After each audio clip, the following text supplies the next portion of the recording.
Love story. রহস্যের খাদানে বসে আজকে আমি লাভ স্টোরি শোনাতে এসেছি।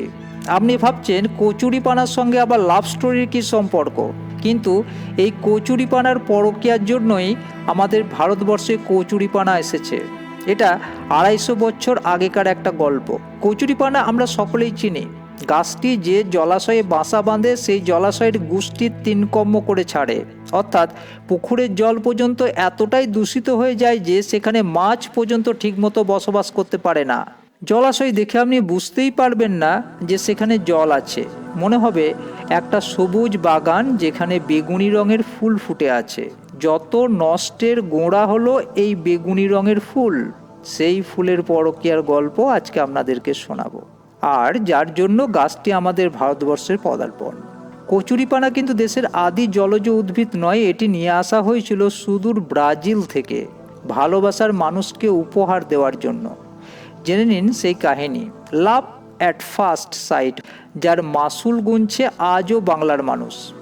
আগে বাংলার জলাশয়ে থাকতো পদ্ম ও শালুক।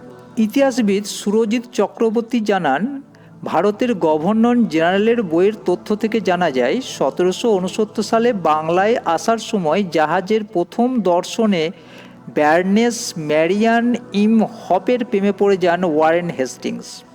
22 বছর বয়সী ম্যারিয়ান বিবাহিত এবং 3 সন্তানের জননী। তা সত্ত্বেও তিনি ওয়ারেন হেস্টিংসের সঙ্গে গভীর প্রণয়ে জড়িয়ে যান। অ্যামাজন ফরেস্টের হালকা বেগুনি রঙের পানা ফুল নাকি মনে ধরেছিল ম্যারিয়ানের। তার মন জয় করতেই বেগুনি পানা ফুল বাংলায় নিয়ে আসেন ওয়ারেন হেস্টিংস। বাংলার সেই প্রথম কচুরিপানার প্রবেশ। এর আগে ভারতে কচুরিপানার কোনো অস্তিত্বই ছিল না। বাংলা তথা ভারতের জলাশয়ে ভরে থাকত পদ্ম শালুকে। বলা হয়ে থাকে নীল রঙের মনোমুগ্ধকর ফুলের কারণে কচুরিপানাকে ব্রিটিশরা তাদের বাগানের শোভা বাড়ানোর জন্য ব্যবহার করতেন। বলা হয়ে থাকে 1880 সালের দিকে ব্রিটিশ শাসকেরা কচুরিপানার বীজ ভারতবর্ষের প্রথম নিয়ে আসেন এবং এটি কলকাতা সহ ভারতের বিভিন্ন স্থানের বাগানে লাগানো শুরু করেন। আগমনের মাত্র 2 সপ্তাহের মধ্যে শিকড় বাকড় ছড়িয়ে কার্পেটের মতো বিছিয়ে পড়ে কচুরিপানা। ভারতে কচুরিপানার আগমনের পরে এটি একদিকে যেমন ছোট পুকুর এবং জলাশয়কে ঢেকে ফেলে, তেমনি অন্যদিকে কৃষি, মৎস্য এবং নৌ পরিবহনের ব্যাপক সমস্যার সৃষ্টি করে। বর্তমানে এটি একটি আগ্রাসী উদ্ভিদ হিসাবে পরিচিত, যা ভারতের অনেক জলাশয়ের নিয়ন্ত্রণের বাইরে চলে গেছে।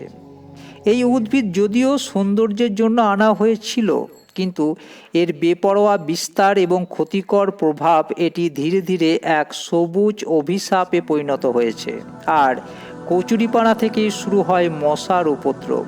250 বছরের পুরানো পরকীয়ার জন্যই আজও দুর্ভোগ পোহাচ্ছে ভারতের সাধারণ মানুষ। ধন্যবাদ।